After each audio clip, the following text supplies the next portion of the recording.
ज्योतिर्विद कल्पना शर्मा कुछ जिज्ञासु बनकर कुछ प्रश्न पूछने वाली है, जिसके माध्यम से हम ज्योतिष के विधाओं को गहराई से समझने में समर्थ हो पाएंगे। तो मैं कल्पना जी से कहूँगा कि आए प्रश्न पूछें। गुरुजी प्रणाम। मैं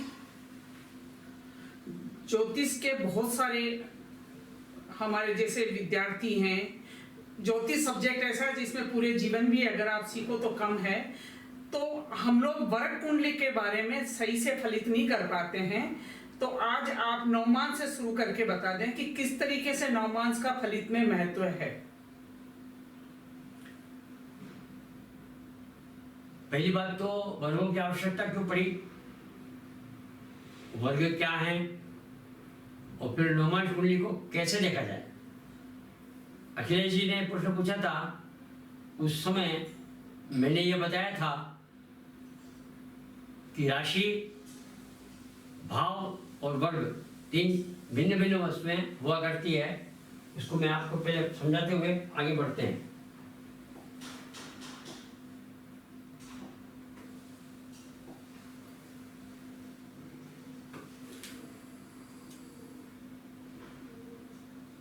पहले हम कुंडली बना लेते हैं और फिर वर्ग की बात करते हैं। 12 भाव और 12 राशियां और फिर वर्ग। पहली बात है, वर्ग भाव के हैं या राशियों के? पहला प्रश्न है जी।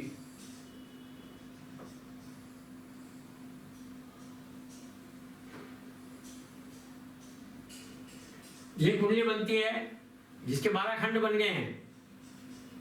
अब 12 खंड में मान लीजिए यहां मैंने कोई भी राशि रख ली, मान लीजिए ये कन्या राशि में 6 रख दिया।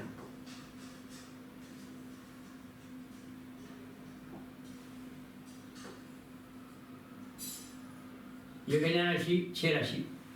अब कन्या राशि या 6 रखने के बाद यहां हमको ये समझना पड़ेगा कि कन्या राशि को 6 में मध्य में यहाँ स्थित करने का क्या अर्थ है। इसका अर्थ सिर्फ यह है कि कन्या राशि के जो भी अंश होंगे, मैं मान लेता हूं कि 18 अंश है, तो 18 अंश ये मध्य में।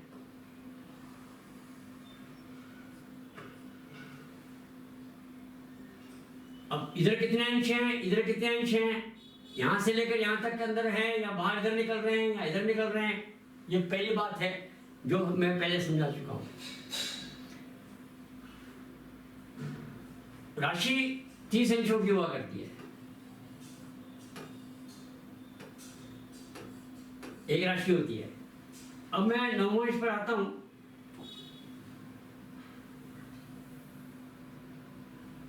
इसके 9 नवमांश होते हैं। 3 20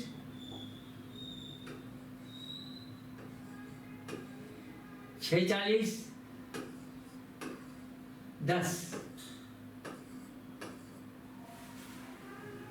13 20 16 40 20 23 20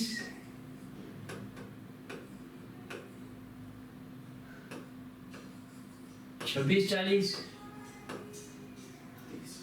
और 30।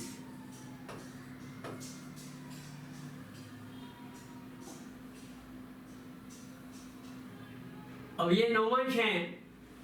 हमने क्या करा है, हमने 12 राशियों में नवमांश को बांट दिया है। यहाँ ये भी एकदम सही तरीका नहीं है, फिर भी जो है प्रचलित उसको मैं पहले बता दूं कि अब यहाँ राशि 6 है हमारी। मेष पहली, 5वीं और 9वीं, दूसरी, 6ठी और 10वीं, तीसरी, 7वीं और 11वीं, और चौथी, 8वीं और 12वीं, इन राशियों का प्रारंभ मेष राशि से करते हैं। इनका प्रारंभ हम 10 से करते हैं। 1, 10, 7 और 4 ये प्रारंभ के स्थान है। इनको बोलते हैं आदि। जन्मपति यदि आपने भरी होगी तो वहां लिखा होता है ध्येय। ये ध्येय आता है और 6 आता है। ध्येय और 6 ये 2 शब्द आते हैं। तो अभी यहाँ कन्या राशि के 18 अंश लिखे हैं, तो यहाँ ध्येय तो हो गया 10, मकराध्येय हम लिखेंगे मकराध्येय।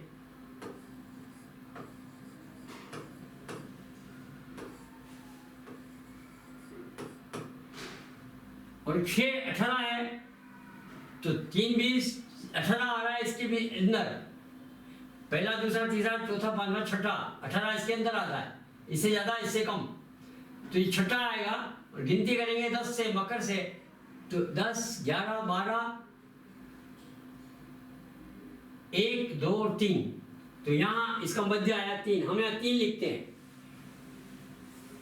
और नवांश कुंडली बनाएंगे तो हम 3 बना देंगे, मध्य में 3 लेकर के, और नवांश कुंडली बनाएंगे वो इस प्रकार से बना लेते हैं हम।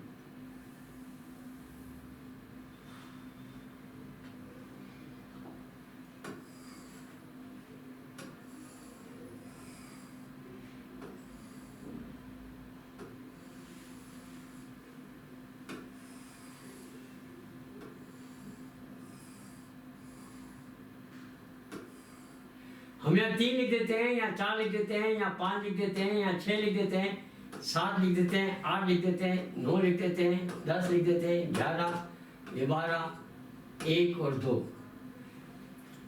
इस तरीके से हमको ये ज्ञात नहीं होता, हमको ये बस ये हमारी पद्धति बना रखी है हमने।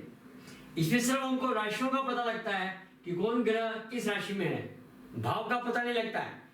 ये सिर्फ हमने निकाला है, ये 3 अंक है।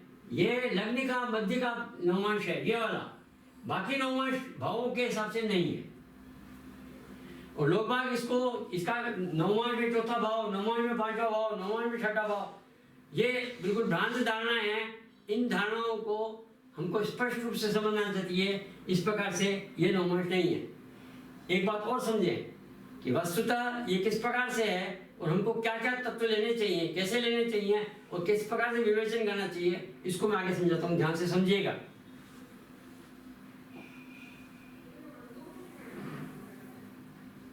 अब ये छठी राशि है,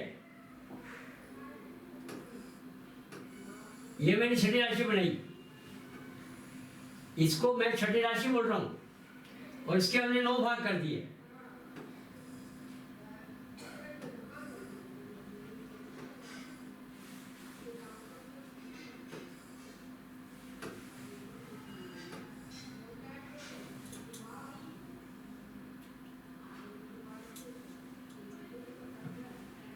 कर दिए। अब यहां जो ये नौवांश आ रहा है, हम इसका पहला नौवांश लिखते हैं मकर से, इसको हम लिखेंगे 10, इसको लिखेंगे 11, ये 12, फिर 1, ये 2, ये 3, ये 4, ये 5, ये 6। हमारा लग्न आ रहा है, ये लग्न है, इस राशि में यहां लग्न है। राशियां यहाँ लग्न 3 आ रहा है, इसका मतलब ये लग्न का भाव यहाँ आ रहा है, ये लग्न है। अब क्या क्या समझ में आता है इससे, अब इसको मैं समझा रहा हूँ। ये इसका मूल विवेचन है जो मैं नौवांश के बारे में आपको बता रहा हूँ, ध्यान से देखिएगा। यहाँ अंक आया 3 और इसका प्रारंभ हो रहा है मकर से। सबसे पहले ये बात ध्यान रखिएगा कि यहां जो राशि आ रही है उसका स्वभाव मनुष्य का स्वभाव होगा, यह मनुष्य का स्वभाव होता है। तीसरी राशि वायु तत्व है, ये चारिष्ठ द्विस्वभाव है, ये द्विस्वभाव राशि है।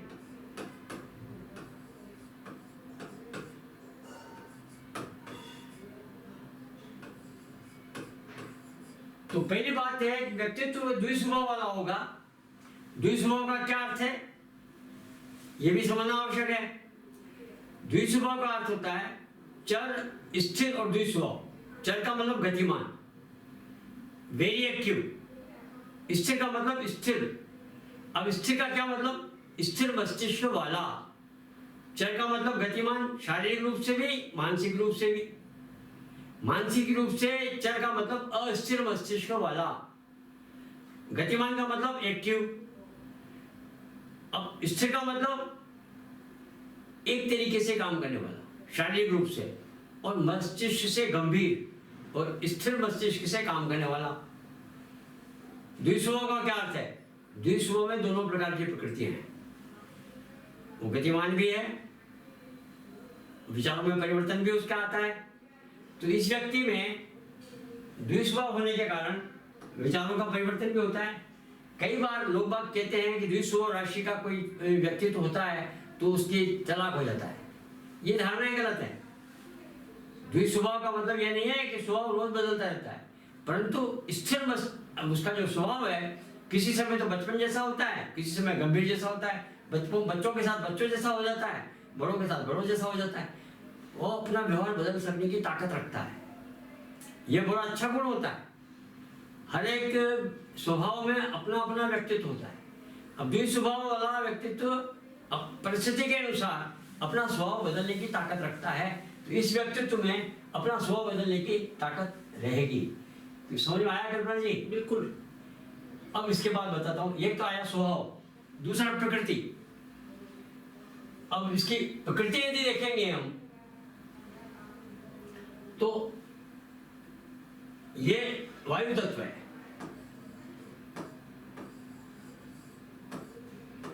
केंद्र में वायु तत्व होने के कारण हम इसको वायु तत्व वाला बोलेंगे। वायु तत्व होता है दार्शनिक, और दार्शनिक में तीन स्वभाव का जो तीन राशि होती है वह पारिवारिक और सांसारिक स्थिति में ज्यादा होता है और परार्थ में कम होता है। यानी सारे संसार को यथार्थ रूप में देखने वाला व्यक्तित्व यह होता है। परमार्थ करता है, परमार्थ में समझता है, परमार्थ को महत्ता देता है, पर परमार्थ की महत्ता के पहले अपने परिवार की महत्ता को अधिक महत्ता देता है। अब इसमें एक बात देखें तो 10 राशि से ये प्रारंभ हो रहा है और ये 6 तक खत्म हो रहा है। 10, 11, 12 आ गया, 6 तक आ गया। इसमें यहाँ 3 राशियां गायब हो गई।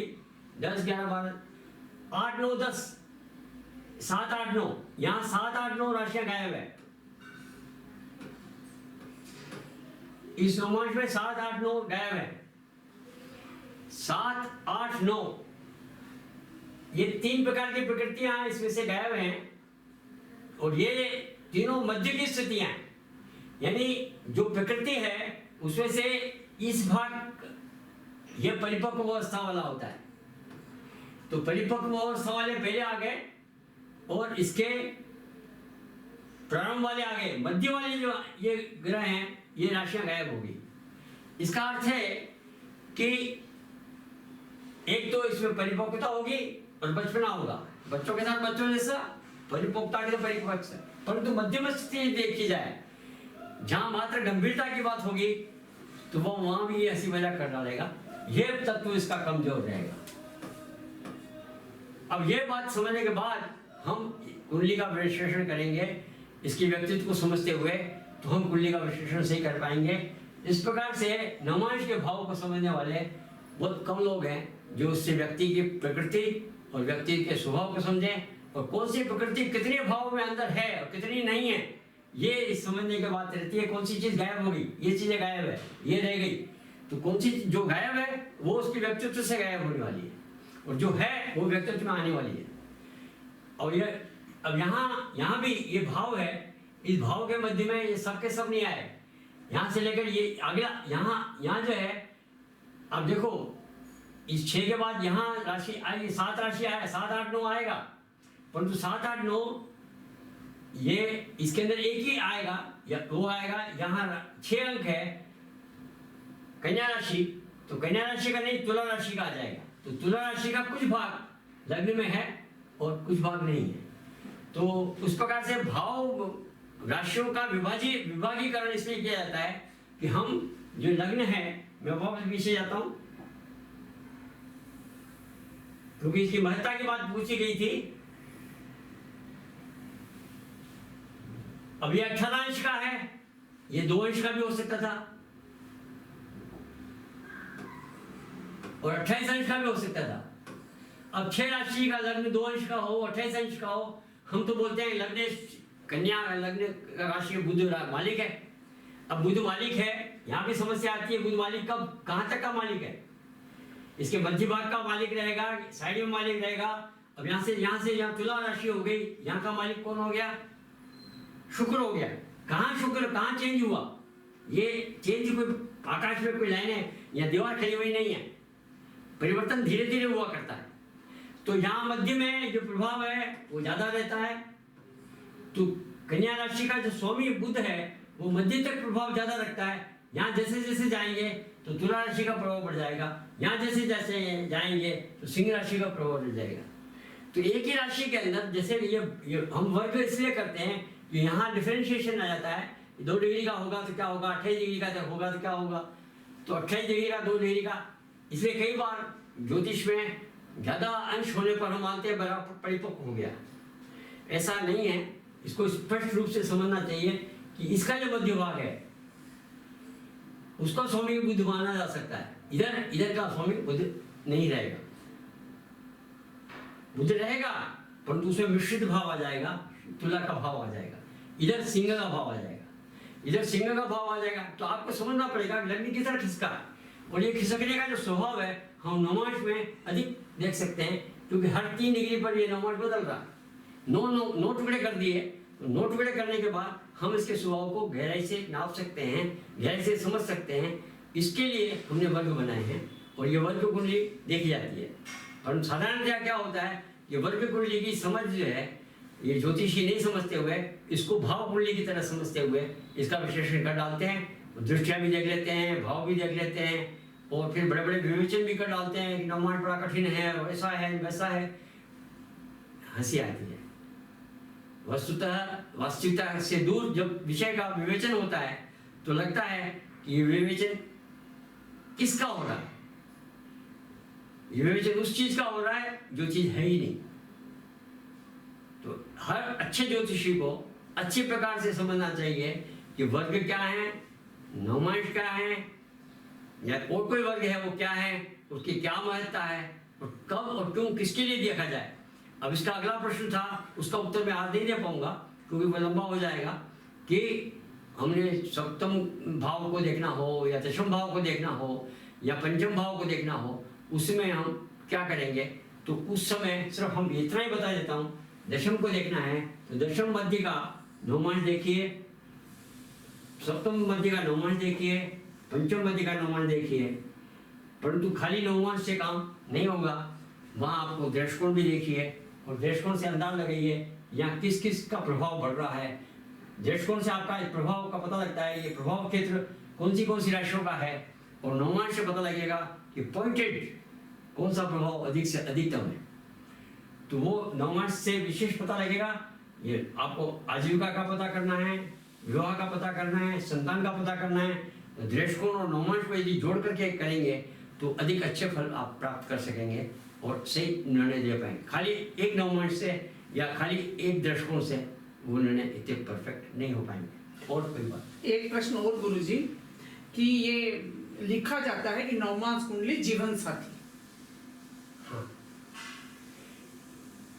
देखो इस विषय को मैं बहुत लंबा अलग से लेने वाला हूँ। जीवन साथी के लिए नवमांश देखा जाता है, इसका अर्थ है कि ये इसका नवमांश देखना आवश्यक है। ये इसका नवमांश, इसके मध्य का नवमांश, ये नवमांश कौन सा आ रहा है। यहाँ 6 राशि है या 12 राशि आ गई, तो 12 राशि के 18 अंश ये है तो 18 अंश ये होंगे। तो 12 राशि का मतलब ये 4 से स्टार्ट होता है, ध्येय इसका 4 होता है।